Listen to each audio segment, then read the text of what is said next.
Hello everyone, અવાજ આવે છે મારો? મને જરા કમેન્ટમાં કન્ફર્મ કરજો. અત્યારે લાઈવ કરવાની ઈચ્છા નહોતી મારી અને હાલત પણ નથી.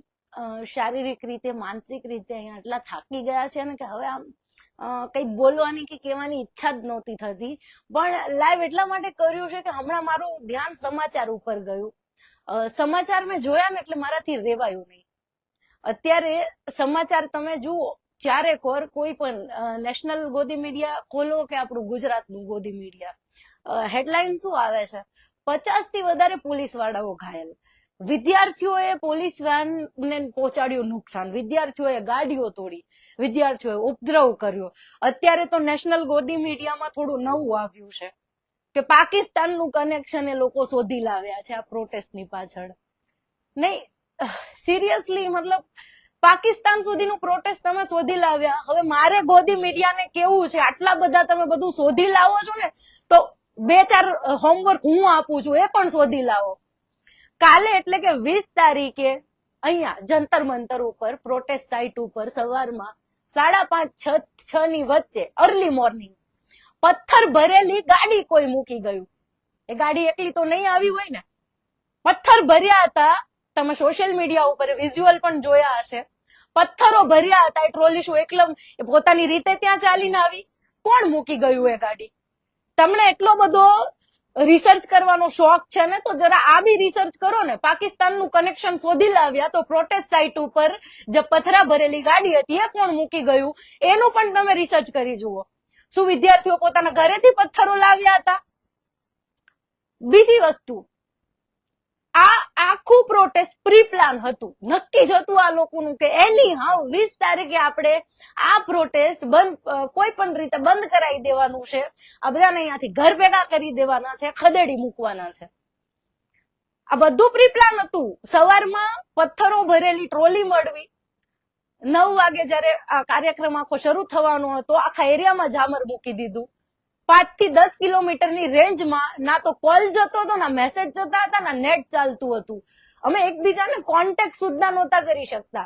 વિડીયોઝ અપલોડ કરવા માટે 7-7 કિલોમીટર દૂર અમારે જવું પડતું હતું. પાછા અમે ચાલીને આવતા હતા. આવી સિચ્યુએશનમાં અમે આખો એક કવર કર્યું છે. અને આ આલિશાન એસી વાળા સ્ટુડિયોમાં બેસીને સાલાઓ તમે એમ કહો છો કે વિદ્યાર્થીઓએ ઉપદ્રવ કર્યું, વિદ્યાર્થીઓએ હુમલા કર્યા. તમે જોવા આવ્યા હતા અહીંયા ગ્રાઉન્ડ રિયાલિટી?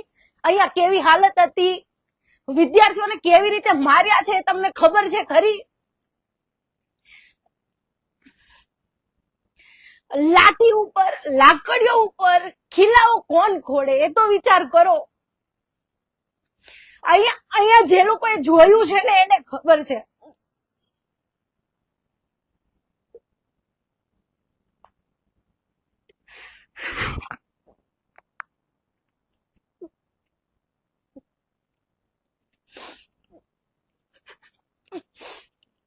મેં કેટલી વખત કોશિશ કરી હતી આ વસ્તુઓ પહોંચાડવાની, પણ હું બોલી નહોતી શકતી. એટલી ખરાબ અહીંયા હાલત હતી. લાકડીઓ ઉપર ખિલ્લા ઢોકીને આવ્યા હતા. એ પોલીસ કઈ રીતે હોઈ શકે? તમે વિડીયો જોવો સોશિયલ મીડિયામાં, કેવી રીતે એ લોકોને માર્યા છે. અને તમે એમ કહો છો કે એ લોકોએ તમારી ઉપર હુમલો કર્યો. વિદ્યાર્થીઓ કેટલા ઘાયલ થયા છે એની ખબર છે? કેટલાના માથા ફૂટ્યા છે, કેટલાના હાથ પગ તૂટ્યા છે એ વિશે કોઈને કઈ ખબર છે ખરી? પોલીસ વાળા 50 ઘાયલ થયા એની ન્યૂઝ આવી ગઈ. વિદ્યાર્થીઓ કેટલા ઘાયલ થયા છે એ ખ્યાલ છે અહીંયા? ગોદી મીડિયાના પત્રકારોને ભગાઈ દીધા એ ન્યૂઝ બધાય બતાવે છે અત્યારે. પત્રકારો બીજા પણ હતા. બીજા કોઈ પત્રકારને મારવાનું તો દૂર, આંગળી સુદ્ધા કોઈએ નથી ચીંધી, આંગળી પણ નથી અડાડી અહીંયા કોઈએ. કેમ ફક્ત ગોદી મીડિયાના પત્રકારોને હટાવ્યા? તો કે આના કારણ પણ તમે પોતે જ છો. તમે પોતે જ આના જવાબદાર છો. તમે ક્યારેય સ્ટુડન્ટની વાત નથી સાંભળી, તમે ક્યારેય જનતાની વાત નથી સાંભળી. કિસાનો આંદોલન કરે તો તમે એને ખાલિસ્તાની કહો છો, સ્ટુડન્ટ આંદોલન કરે તો એ દેશ વિરોધી થઈ જાય છે. કોઈ પણ જયારે પોતાના દેશ માટે કઈ લખે બોલે તો એ રાષ્ટ્ર વિરોધી થઈ જાય છે, ધર્મ વિરોધી થઈ જાય છે. આ તમારા ચલાવેલા પ્રોપેગેન્ડા હતા જેના લીધે તમને પ્રોટેસ્ટ સાઇટ પરથી હટાવ્યા હતા. કોઈ બદલો લેવા માટે સ્ટુડન્ટે આ લોકોને ત્યાંથી હટાવ્યા નહોતા. અને અત્યારે પણ સ્ટુડન્ટ કેટલા ઘાયલ થયા છે, કેટલાના હાથ પગ ભાંગ્યા છે, કેટલાના માથા ફૂટ્યા છે, એ નથી બતાવતા. પોલીસ વાળા કેટલા ઘાયલ થયા છે એની ચર્ચા ચાલી રહી છે. પાકિસ્તાનનું કનેક્શન શોધાઈ ગયું. પ્રોટેસ્ટ સાઇડ ઉપર પથ્થર ક્યાંથી આવ્યા હતા એ કોઈને ખબર નથી. છોકરીઓને કેટલી ખરાબ રીતે મારી છે, કપડા ફાડી નાખ્યા છે, અને કેટલી ગંદી ગાળો પોલીસ વાળા બોલતા હતા કે તમને અહીંયાથી લઈ જઈશું, તમારી ઉપર તમારા કપડા ફાડી નાખશું, તમને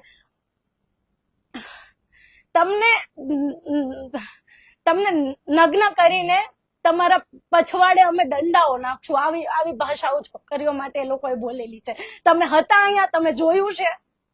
જે લોકો અહીંયા ગ્રાઉન્ડ ઉપર હાજર હતા એને જોયું છે અહીંયા કેવી બર્બરતા આચરી છે, કેટલું ખરાબ અહીંયા પરિસ્થિતિ હતી.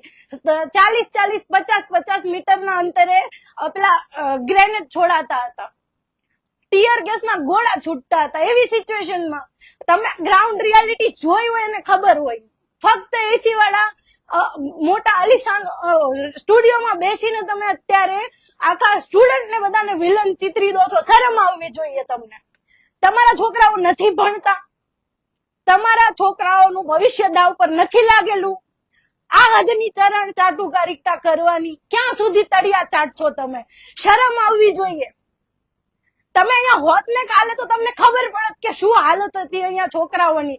16, 17 વર્ષના છોકરા સાહેબ અહીંયા દૂર દૂરથી અહીંયા પોતાનો હક માંગવા આવ્યા હતા, પોતાનો અવાજ રજૂ કરવા માટે આવ્યા. તો કોઈ આતંકવાદી નહોતા એમની સાથે આવું બર્બરતાપૂર્વકનું વર્તન થયું છે, અને હજી પણ એમની જ ઉપર બધો આરોપ મૂકવામાં આવે છે. 15, 17 વર્ષના છોકરાઓને કલ્પ્રિટ સાબિત કરો છો, એનું પાકિસ્તાન સાથે કનેક્શન શોધો છો. શરમ આવવી જોઈએ તમને. ગોદી મીડિયાને મરી જાવ ક્યાંક કોઈ ઢાંકણીમાં પાણી લઈને ડૂબી મરો તમે લોકો. અને જે લોકો હજુ બહાર નથી નીકળ્યા ને એની મારી વિનંતી છે કે હવે હજી તમે સહન કર્યા રાખશો ને તો આ સિચ્યુએશન હજી ઓર ગંદી થશે. તમારે જંતર મંતર આવવાની કોઈ જરૂર નથી. ના આવો, તમે જે શહેરમાં જે રાજ્યમાં રહેતા હોય એને જંતર મંતર બનાવી દો, પણ બહાર આવો. જે નથી આવી શક્યા હજુ સુધી એને કહું છું. પેલા ખેડૂતોનું આંદોલન હતું ત્યારે પણ આજ મોડસ ઓપરેન્ડી અપનાવી હતી ને, એને પણ ખાલિસ્તાની સાબિત કર્યા. અત્યારે પાકિસ્તાન કનેક્શન શોધાઈ રહ્યું છે. ખેડૂતોને અત્યારે હાલની પરિસ્થિતિ કહું તો શંભુ બોર્ડર ઉપર રોકી દેવામાં આવ્યા છે. અહીંયા રાહુલ ગાંધી ને પ્રિયંકા ગાંધીને અરેસ્ટ કરી લીધા, એ પણ મેં હમણાં જ ન્યૂઝ વાંચ્યા. એ પછી જયારે મેં પાછા ન્યૂઝ જોયા ને એટલે મારાથી રેવાયું નહીં આ લાઈવ કર્યા સિવાય. જેટલા પણ ગોદી મીડિયાના પત્રકારો મને લાઈવ સાંભળી રહ્યા છે કે પછીથી આ વિડીયો જોઈને મારે તમને કેવું છે કે થોડુંક તમારા અંતર્મનમાં જોવો ઝાંકીને કે તમે શું કરી રહ્યા છો. તમારા દેશ જોડે ગદ્દારી કરી રહ્યા છો, તમારા આવનારા ભવિષ્ય જોડે ગદ્દારી કરી રહ્યા છો.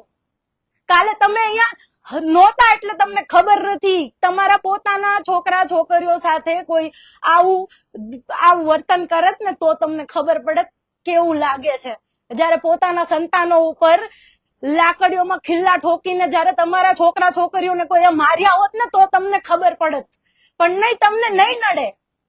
કારણ કે તમને તો મોટું ફંડ આવે છે ને તમારા પોલિટિકલ પાર્ટીઓ પાસેથી, એટલે તમારા છોકરાઓ તો મસ્ત કોઈ સારી એવી શાળાઓમાં ભણે છે, વિદેશની યુનિવર્સિટીઓમાં ગ્રેજ્યુએટ થઈને આવે છે ને અહીંયા પાછા એમના માટે પદ તૈયાર હોય છે. એટલે તમને આ બધું નહીં દેખાય, તમને આ બધું નહીં નડે.